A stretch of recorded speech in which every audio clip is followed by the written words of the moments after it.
In this past fall of 2021, I planted more than 750 spring bulbs.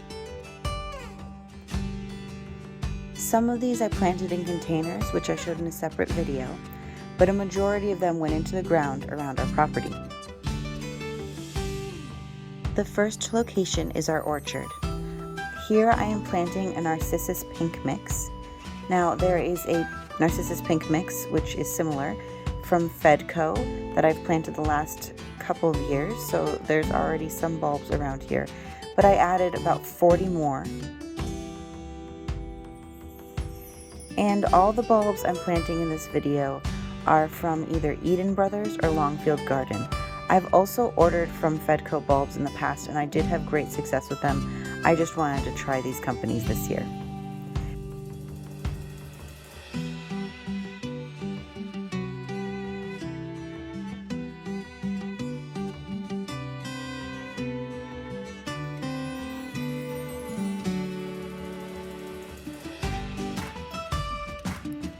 You may notice me using my drill.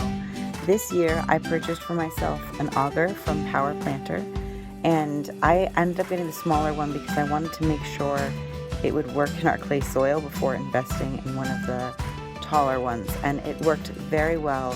And next year I may invest in one of the bigger ones to just, save my back a little bit.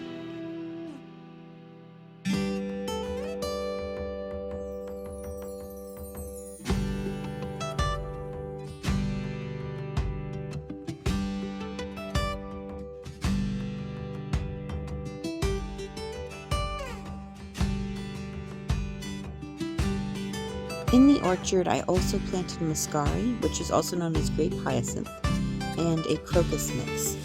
And these are a lot smaller, and so I planted them in clumps with quite a few bulbs together.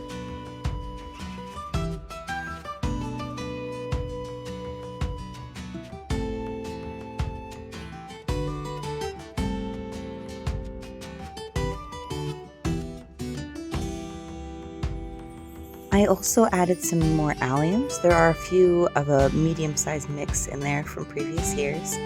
And this year I added just a few, I think there's 3, Gladiator Alliums. These are the really tall ones with the large purple balls on top. And I'm also putting in some of the Christophi. They are, their stems are shorter, but their flowers, I guess, or their umbel is looser, but bigger in some ways. They kind of look like little mini fireworks explosions in the garden.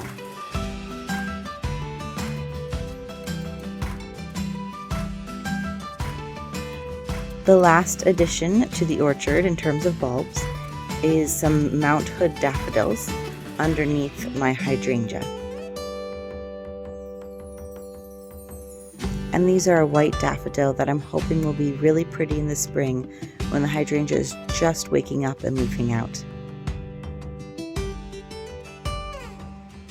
Moving on to the potager, I cleared this raised bed in the back specifically to put spring bulbs in, and I hope to use it as a mini cutting garden.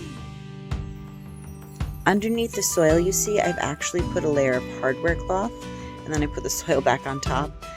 Because I'm trying to deter some voles, and hopefully between that and the ground being frozen, that will deter them until spring, when I can put some sort of smelly repellent on the beds.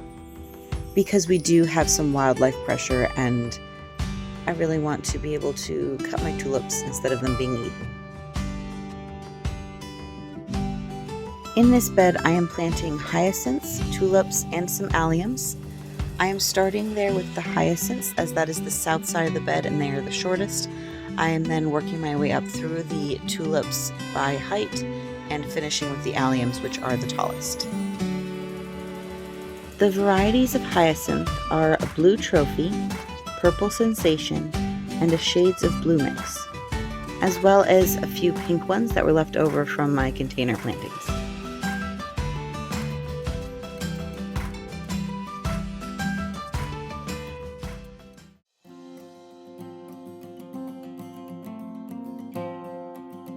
For tulips, I have Apricot Beauty and La Belle Epoque, which are both left over from when I planted in containers.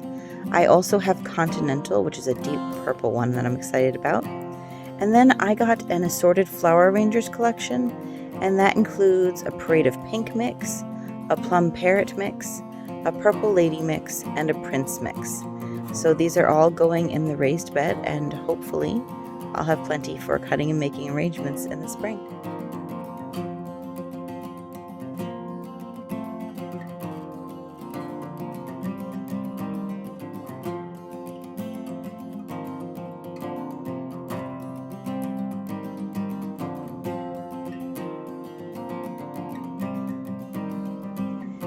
The alliums in this bed are a purple sensation, which are supposed to be about 30 inches high, and they're like purple balls on top of long stems, tall stems. And then the drumstick, which are a little bit shorter at 24 inches, and they have much smaller little purple, they're not quite balls, they're more like ovals. I've seen several people use these in arrangements, and they're adorable. I thought I'd quickly show you what these look like. This is probably a better example. So, there you go. Again, it's got the skin on it. These have roots on the bottom, which makes it easier to see. Their points are not, they're flatter than other ones, but it's still pretty simple to see.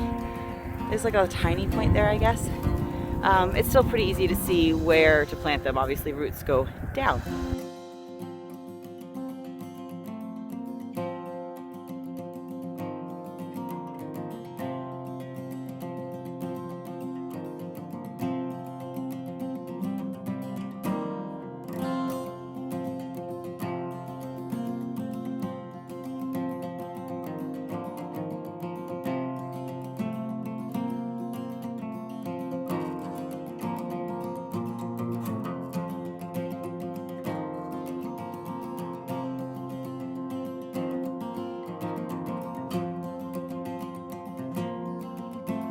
The last location is actually at the end of our driveway.